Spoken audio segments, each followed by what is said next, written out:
Hello everybody, this is Dragonzilla 1991 here, and tonight's video will be another double review, and as you can see we'll be talking about the Bandai Movie Monster Series Godzilla store exclusives, Godzilla 1975 and Titanosaurus, both from the same movie that was from the finale of the original Showa series, Terror of Mechagodzilla. The film doesn't have a good reception, especially after the previous movie that premiered the year prior, Godzilla vs Mechagodzilla.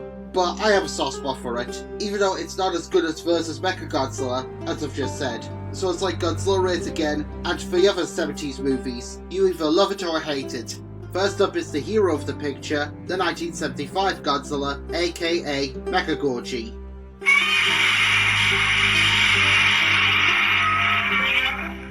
This was the same suit from the previous movies, but this time he looked meaner and more intimidated, while still looking cute, because it was during this time when the character was a folks hero, but this would be the last time that Godzilla would be portrayed as a heroic protagonist for children, like his rival Gamera from Daiei Studios. Because 9 years later, the King of the Monsters would return / go back to his villainous roots, and be a threat once again for 1984's Return of Godzilla, or just Godzilla in Japanese releases. This figure is quite well known in the kaiju community, as he is the star of the fan animation Godzilla and His Amazing Friends by Gorgy 73. However, this is the new Godzilla store exclusive version, as his forehead is whitish green and so are his knees and chest, where in the movie they were charcoal black, like many other incarnations before him, and the dorsal spines are silver. His tail is just resting on the ground, and not raised high as we usually see it. This Godzilla was a lot more kid-friendly,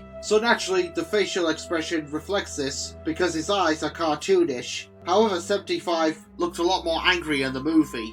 Also, for some quick size comparisons, here he is with the Bandai Movie Monster Series Showa Geiger 1972 and Megalon. Both have been reviewed on the channel before, links are in the description below if you wish to check those videos out. I really do like this incarnation of Godzilla, and despite being made child-friendly by this point in the character's history, it is nice to see the different evolution phases of the king. In fact, I wasn't going to bother with this figure, it was only meant to be Titanosaurus originally, who you'll see shortly.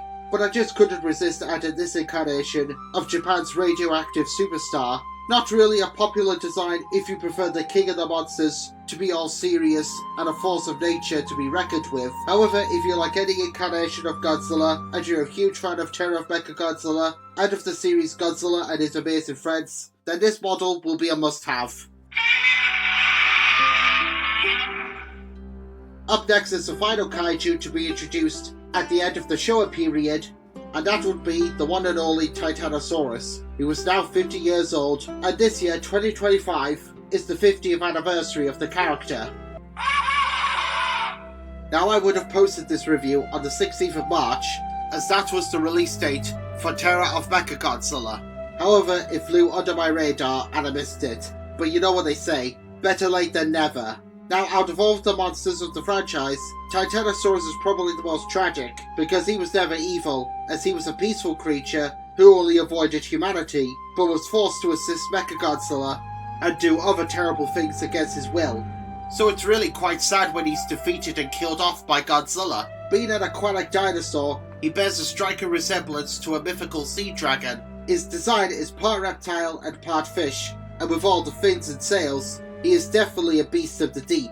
I like his paint job being a reddish colour mixed in with black, and this sort of reflects what we see in the film, even though in the movie he was mostly red, going by some of these pictures, and the old model of him was a roaring red, no pun intended, and his belly and chest are gold. As mentioned earlier, I do like his design, looking like an aquatic version of Godzilla. My favourite parts of him would be the fins, and also the head as well, with that classic dinosaur appearance. I have seen some fan recreations of what Titanosaurus would look like if he were in the Monsterverse, and they are very creative, but I do prefer the original Showa depiction.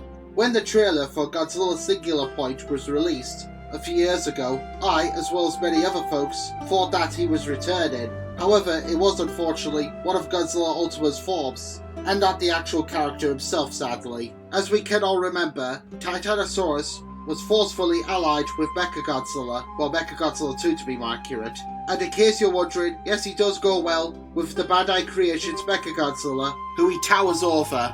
That was reviewed last year, and the link to that video will also be in the description below if you wish to check it out. Not really a very popular kaiju in the community, well, at least to my knowledge, but Titanosaurus is another favourite character of mine. Very underrated, and not too often when this character does get represented. So how about a nice gashapon figure of him one day?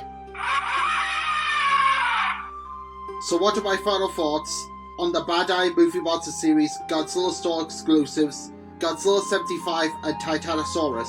Fantastic, truly great. The movie Terror of Mechagodzilla may not be a spectacular masterpiece in the eyes of many kaiju fans and enthusiasts, but as I said at the start, I do have a bit of a soft spot for it. However, the monsters, as usual, are the highlight, and again I would like to wish a happy 50th anniversary to Titanosaurus. He has come back in other forms of media, ranging from video games and comic books, but will he make an actual return in a future film? Only time will tell. This is Dragonzilla 1991 signing out. Take care, thank you all very much for watching, and I'll see you all next time. Bye for now.